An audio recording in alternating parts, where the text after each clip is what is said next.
Lovely, thank you. Well, thank you for inviting me here today. Suffolk's my home county. It's somewhere I was brought up, so I know Suffolk pretty well. I've been very privileged over the last, 25 years since I left college to be able to work in Suffolk for the Forest Commission for 13 years as a deer control officer doing wildlife management, and now for the last 13 years working for the Deer Initiative, advising on wild deer management and looking at the threats they cause to the landscapes in which we live. I think it's really important to remember that they are a landscape animal and that they are part of our natural biodiversity, but they do cause quite a few conflicts. So the Deer Initiative is a non-statutory organisation, so but we have partners who include the Wildlife Trust, the Woodland Trust, National Trust, and anyone with an interest in landscape management. But we're here to ensure the delivery of well-managed wild deer populations in England and Wales that are in balance with the environment in which they live. And that environment and those objectives are what you guys are talking about. So what are the objectives for each little landowner? What are the objectives for the wider landscape, and how do the deer interact with those landscapes? As we say, 100 years ago, there were very, very few deer in Suffolk. There were very few deer in England. There were remnant populations of red and roe deer in certain areas, red deer populations centred on the Brecks, roe deer scattered widely across the country, but in very, very low numbers. Muntjac were introduced in about 1897 by the Duke of Bedford down into Bedfordshire, into Woburn Abbey, and at various times beyond that they were extended, their populations were delivered to stately homes, to estates around the country, particularly east of England, and their populations expanded across those areas. We'll look at those maps in a minute. But the fallow deer were centred on parks, the stately homes, again, inside fences. And it was really important to remember that inside those fences, those areas were managed. The deer would have been culled, and the objectives of the forestry areas, the woodland areas within those estates would have been protected from the deer browsing.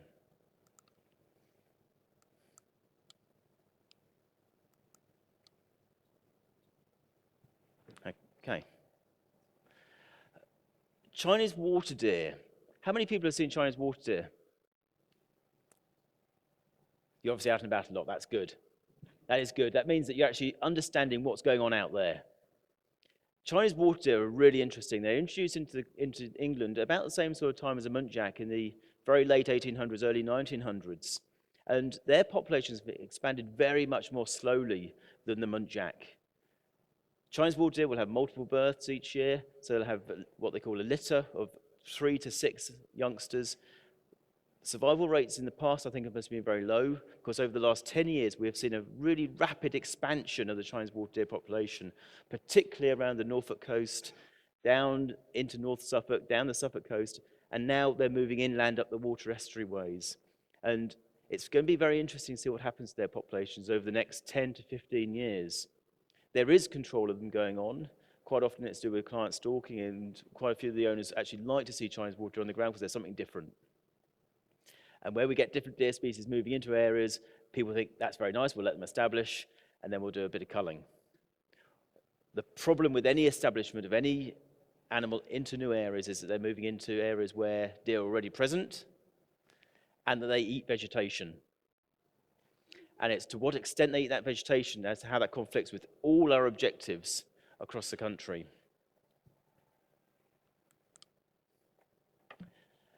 I did a bit of work with Woodland Trust back in about 18 months or so ago.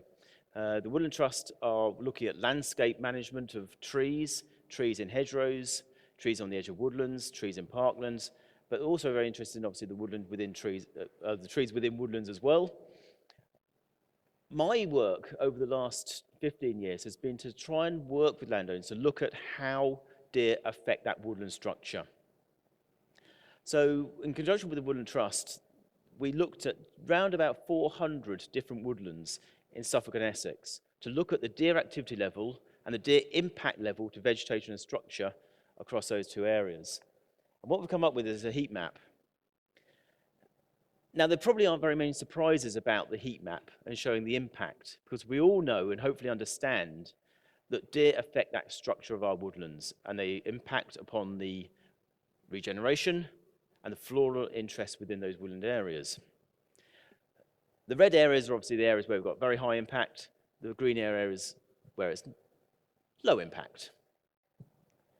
And fairly unsurprisingly from my point of view, the activity levels also correspond to where you have highest impact. So we've got lots and lots of deer moving around the landscape, feeding within the woodlands, you will get high impact. What was more interesting for me, I think, was that the red areas, the high impact areas, the high activity areas, correspond almost directly with where our fallow deer populations live. So where you have herding species, control's more difficult, so the impacts are higher because the landscape densities are higher. Fallow deer move between woodland areas, they move between landholding areas. Different landowners have different objectives for why they may want to control their deer or may not control their deer. The green areas here on this map really correspond with where there are fewer deer, and particularly probably only muntjac. But we do know that at moderate densities, muntjac cause a lot of harm to our woodland environment. I work across east of England, East Midlands, so I can cover up to the Humber, across down to, almost cross into Leicestershire, the M1 corridor, down into Bedfordshire, round to the bottom end of Buckinghamshire, London, and back up the east coast. So that's the area I can advise on. We have focus areas, though.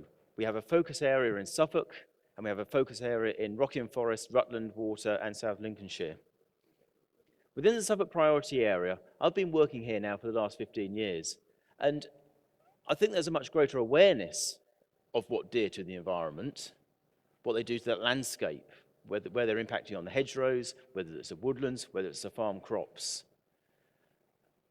Are things getting better in terms of reduction of impact? Localized, yes. Regionally, no. So my time is spent working with different landowners across these areas, trying to focus our objectives and understand what the objectives are for these different areas. As far as I'm concerned, and as far as most people are concerned, we want a long-term sustainable landscape where the management objectives are being met, whether it's to protect your dormouse, whether it's to protect the plants within a woodland, within the landscape, or whether actually we're trying to grow crops. Because the rural landscape of east of England is predominantly made up of arable production. It's to produce food for all of us to eat.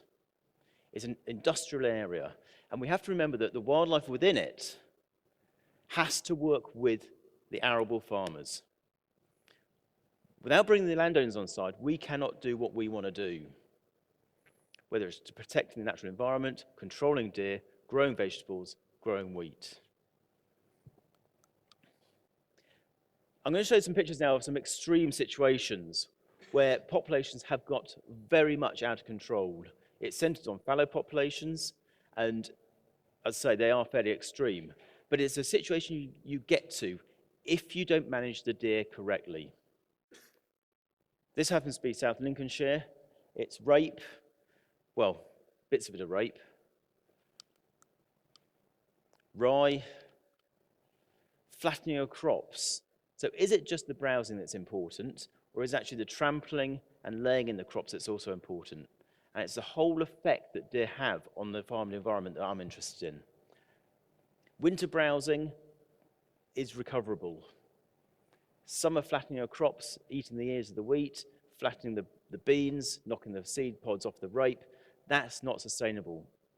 And those crops are declining, and the economic loss is quite significant in some areas. I'm working with a landowner in South Links at the moment, and he's losing about £100,000 worth of crop every single year because of deer browsing and flattening. Badgers, on the other hand, will also do this sort of impact. So you've got to make sure that you're identifying the right species that are causing the impact, and don't just penalise poor old Bambi. This is a malting barley sample from northeast Norfolk. It's got red deer living in the area, and those little black spots aren't currants, they're deer fecal pellets. And this crop was condemned because of the pellet crops within it. It had the same problem with peas as well. So you have to actually sample the crop and make sure you haven't got these problems.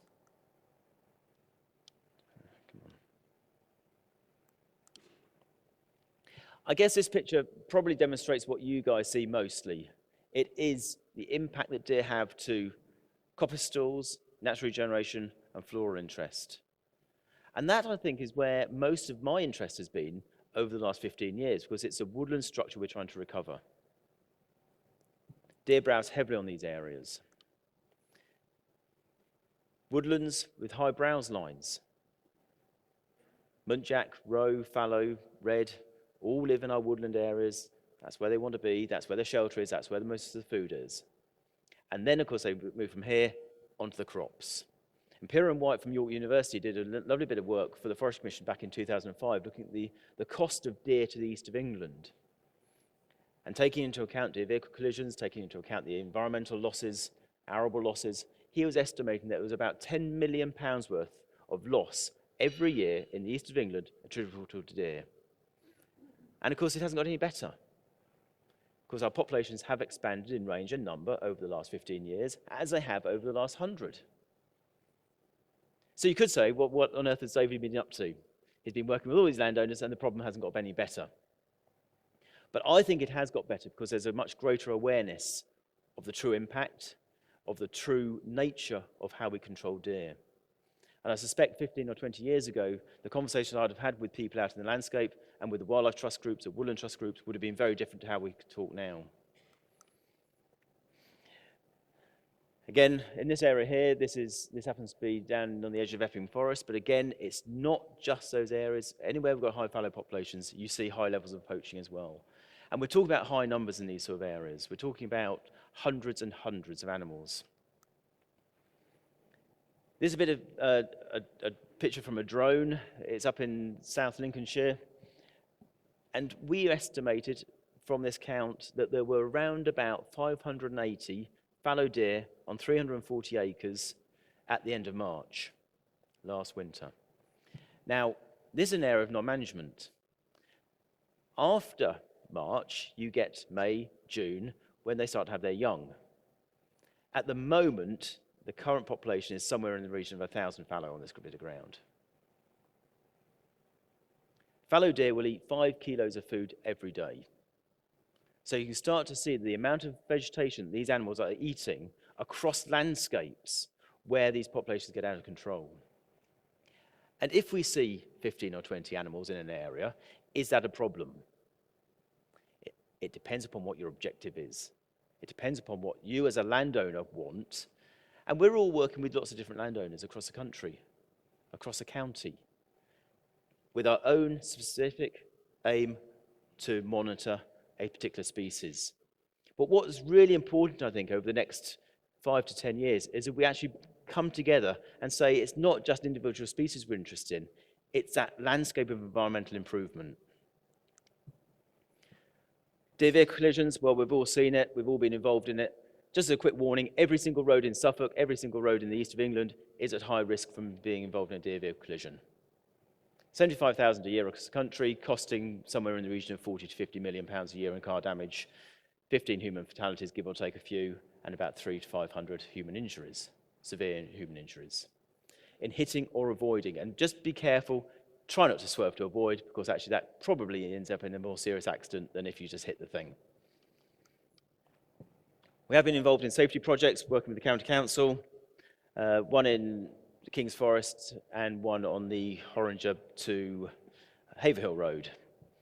The incidence of vehicle collisions in both those areas were reduced, but that was as a result of driver awareness, reducing speeds, and actually culling, reducing that overall landscape population to reduce the number of deer crossings on those particular roads. If you reduce the number of crossings, you will reduce the number of accidents. So how have we got to this problem of high deer numbers, high impacts? It's through, in some cases, high culling pressure and a landscape of fear the deer develop. Deer are a prey species. They're used to protecting themselves. They breed at a rate where they can rejuvenate, where population recruitment is good, with very low mortality in lowland England because of weather conditions and lots of food. But high culling pressure can create this landscape of fear, so they move away from their predatory areas. Uncoordinated management. Areas of no management, people not wanting to kill deer because they like them on their ground. A lack of knowledge of the true dynamics of the populations, how they move around the landscape, where they want to feed, where they want to have their young. What is recruitment each year? How many do we need to cull? How many have we got? Do we know how many we've got? No, in many situations. But what we do know is that the numbers we've got are too high for a sustainable landscape. Whether it's the woodlands, whether it's arable crops, we need fewer deer in most of these areas.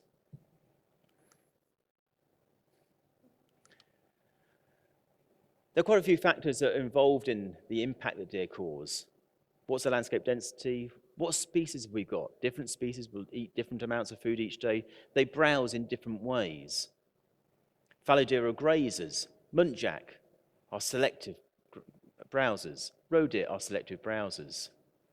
They eat the delicate flora within our woodland structures. They eat that nice regeneration that's just about to start to occur.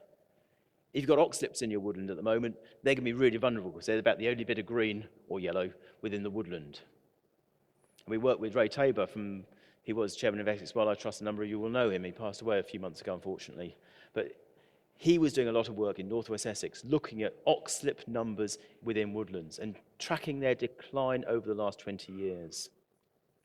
Where their decline was most prominent was where we had high deer numbers and a lack of appropriate woodland management. Species decline for a whole variety of reasons. And I think it's really important that we focus on those broad spectrum of productive woodlands, protecting our natural environment, getting the right management in place so that we can actually save not just an individual species. Don't focus just on your butterflies, don't focus just on your oxlip, but focus on that whole ecosystem within a woodland, within a landscape, and bring the whole thing together. And yes, you'll get some declines of certain species, but then you'll get increases in others. There's always a lot of work and discussion about nightingales. Rob Fuller's done a lot of work in Bradfield Woods, showing the decline of nightingales across the areas, their reliance on certain structure types. The nightingale likes that really thick habitat. It likes to be able to hide away for its nesting areas. And most of the male nightingales that were radio-collared, hardly collar a bird, can you? But you tagged it, and you get the areas of most use were those areas away from deer browsing inside fences where you had that lovely thick structure. In an open structure, though, you'll have other birds that rely on it. So should we be focusing on single species or trying to get a balance between a whole range of different species and try and promote the best for everything? I don't know. All I know is that deer affect a lot of things. And I can help you advise on deer management. I help you get the right management practices in place to reduce numbers, to protect a range of objectives. This is a copy of a deer management plan that I've written recently for an estate. And there's a whole range of objectives, aren't there, for land management. And what we've got to be really clear about is, what do we want from our landscape area? And then we can start to manipulate the deer populations, the things that impact upon our structure, the things that take out the delicate plants that other species will rely on. If you lose your nectar sources within a woodland, you will have a reduction of butterflies. If you lose that ride network from a lack of management, you start to lose other species as well.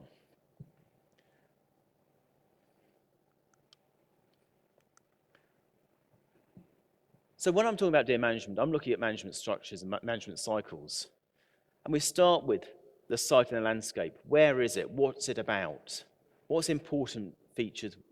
What are the important features within it? What are the landscape management features? What are these objectives? What does the owner want? Does the owner want lots of badgers? Does he want lots of butterflies? Does he want lots of flowers? Does he want to produce a crop from his woodland? If we can make woodlands economically viable, chances are he's going to put some money back in and help the environment as well, because there's a benefit there, isn't there? But if he can't make the money from the woodlands, he's less likely to do the management work, which has a negative effect on everything we're trying to protect. And then we're looking at population estimates, a population estimate of the deer populations and what species we've got. We manage the different species in slightly different ways.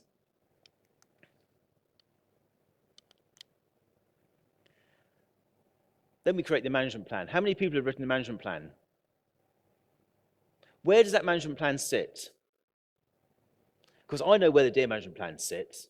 They sit on a shelf up here somewhere in a corner of an office collecting dust. And occasionally when David turns up, they might dust it off and drag it out and make it look like it's been on the desk and they look at it every single day. I'm not going to spend my life writing management plans for landowners.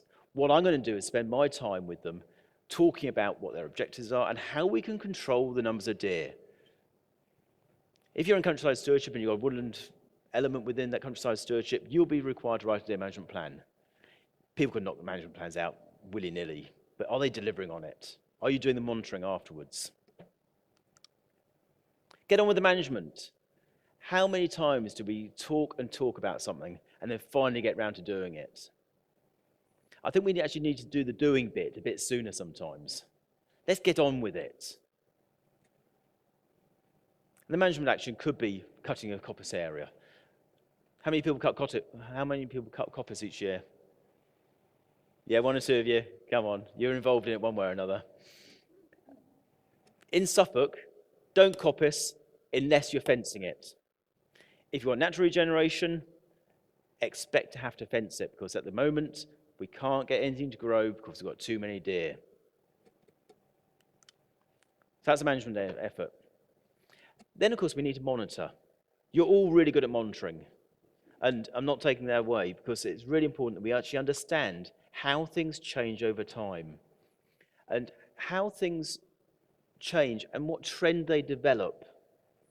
Because actually, most of us don't know actual numbers of anything.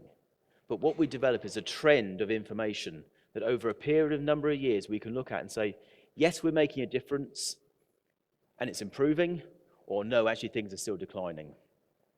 And then we have to understand why. So we evaluate it. Why is the bat population still declining at Thetford? Why are we still losing the oxlips in northwest Essex? Why are badger numbers increasing? Why are deer numbers increasing? And then through that evaluation process, hopefully we can come up with some new answers about how we manage our landscape to get it better, to provide a better infrastructure by creating wider biodiversity over the next 5 to 10 or 15 years. But so often we talk about 5 years, don't we? We talk about the next cycle, the next coppice cycle, the next round of grant funding. And they're 3 to 5 year periods. What we're actually looking at is how can we improve things now, gradually over time for the next 50 to 100 years? How can we protect our natural environment so that in 2118, whoever's sitting in this room then talking about wildlife management, we've actually made a difference now. Then once you evaluate, you go back to management planning and start the whole process again. How often do we do this? Is it each and every year? Is it once a year, every 10 years? And I think it actually needs to be a continual process. I talk to deer managers on a daily basis. I talk to landowners on a daily basis. But invariably, their priorities are somewhere else. The landowner's objective will be getting his crop to grow. What we're going to spray it with next. How are we going to get the rape to grow when we can't use nectoids? You know, there's all sorts of things out there that they're more interested in because that's where their financial income comes from. Most recreational stalkers are recreational. They're doing it weekends in their spare time. They have day jobs. How much time do they have to cull the deer they need to cull each and every year? If we're looking at time it takes to shoot a deer, it's something like 1 deer for every 10 hours of deer stalking time. We need to be culling thousands of deer a year to protect our environment, to protect our objectives. Where do we find that time resource from? And how do we make the stalking that goes on today more effective and more efficient? And it's by working together, talking, and delivering at a landscape level. It's not little islands of woodlands.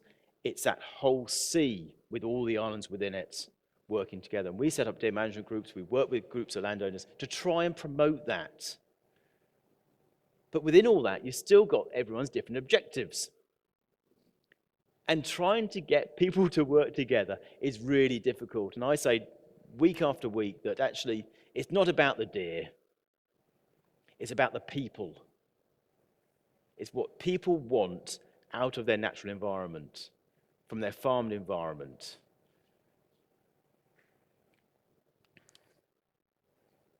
This is coppice that's a Norfolk Wildlife Trust site, actually, as it happens. But again, think about what you're trying to achieve. Think about what the focus is. Do you mind if you lose that coppice growth? Because the factory fence is further down the picture. It's not protecting this little bit of ride side. Think about your ride management, shade, where the pinch points are, where wildlife moves around a landscape. And if all else fails, stick a fence around it. If we can't control our deer populations, we will have to do more and more fencing. That disrupts the landscape for all the other wildlife living within it. It puts more pressure on the areas outside the fenced areas because these deer need to eat the amount of food they need to eat each and every day. Otherwise, they will start to suffer. So fencing isn't the answer. A combination of approaches is what we need. We need culling, we need protection of the most endangered areas. We need a landscape of control, we need a landscape of monitoring. Two of you may recognize the gentleman in this picture. It's Harry Barnett. He's a very good friend. He's also doing a lot of work with us over the last few years. And he loves woodlands. We all love the natural environment. Here, this is a Northey Wood down in Cavendish. Had deer control in place, had got some fencing in place, but also we're starting to see a change in structure where we're reducing numbers. We're starting to see regeneration of coppice. We're starting to see the natural regeneration of tree species. You'll all have heard about the problems we've got with Clara and ash dieback. It is a real threat to our woodland structure. It grows rampantly in this part of the country. Something like 80% of our woodland, tree species within our woodland are ash. So when that dies, what are our woodlands going to look like? What do we expect the trees to be replaced with? Are we going to have more field maple? Are we going to have more sycamore? Are we going to be planting more species of tree within the area? And if so, are we planting species that are more or less vulnerable to deer browse? They're pretty, aren't they? Herd of fallow deer down near Kentwell. The woodlands in that area are all triple SIs. That group of 111 fallow move around that landscape from these fields through the woodlands at night and cause a lot of devastation. And I call it devastation because it is massive. You've got muddy areas down there at the moment where these animals are walking through. There is no vegetation cover within the woodlands. Within the exclosure plots in those areas, we have got bluebells establishing. Outside the exclosure, there is nothing. But deer behavior changes. It changes over time, and it changes with the culling pressure that we put on the animals. So this is an area of woodland. It is Suffolk, and there's pretty much no deer control going on in that woodland. We have got fallow, muntjac, and roe living there, and they move naturally around that landscape and on that farm, day and night. And that's sort of natural behavior. In an area where we have high-intensity culling going on, the behavior of those animals changes. It changes to much more nocturnal behavior. They're living off the farm, they're living off the estate, then coming back at night, and the animals that are resident are moving predominantly at night because they are scared. It's this landscape of fear. They want to be in the areas where it's safe. So they move at night, and we cannot control deer at night except under license from Natural England. There are night shooting licenses in place in parts of the country. I think we've got 5 within my region.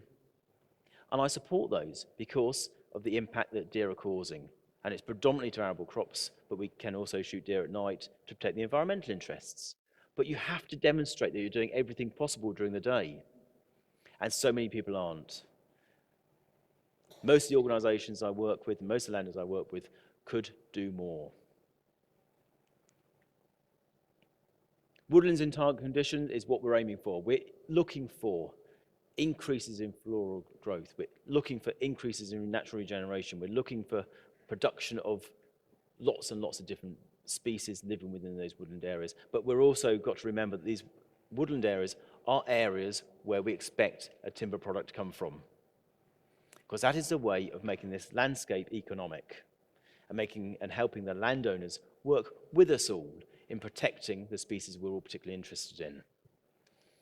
So that's a nice bit of floral growth. This is a nice bit of regeneration.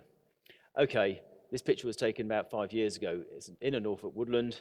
It's predominantly ash, and you go back there now, and the ash has died. So what do we expect to see next?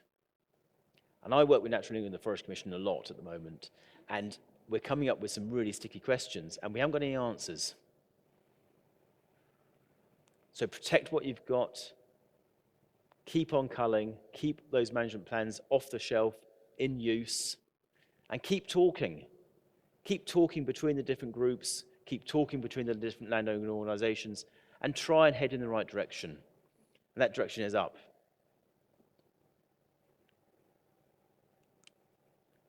So in conclusion, we need to remember that deer are here to stay. There's no question about that. There is no national eradication programme for deer. We have 2 native species, red deer and roe deer, and I think the management of those is crucial that we get it right. Roe deer, I don't think cause too many impacts except at high numbers, and they're fairly easy to control.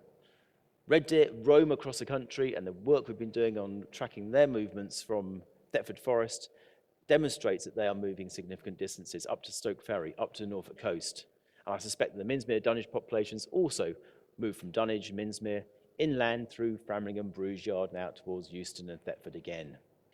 We're seeing a larger number of small groups of animals moving around this landscape. What impact do they have on a small woodland? And it's massive. One red deer eats 7 kilos of food every day, and that's coming from the environment in which they're walking through. I do quite a bit of work up in a woodland just outside Stowmarket, and with the roe muntjac population there, about 5 or 6 years ago, it was looking okay. We were getting regeneration of field maple, of ash. It was growing. We had a very small population of red deer move in, and within a very small number of weeks, 3 or 4 weeks, that structure changed. You could see the browsing levels increasing. You could see the travel, the tracking, the slots. So small numbers of deer can make a heck of a difference.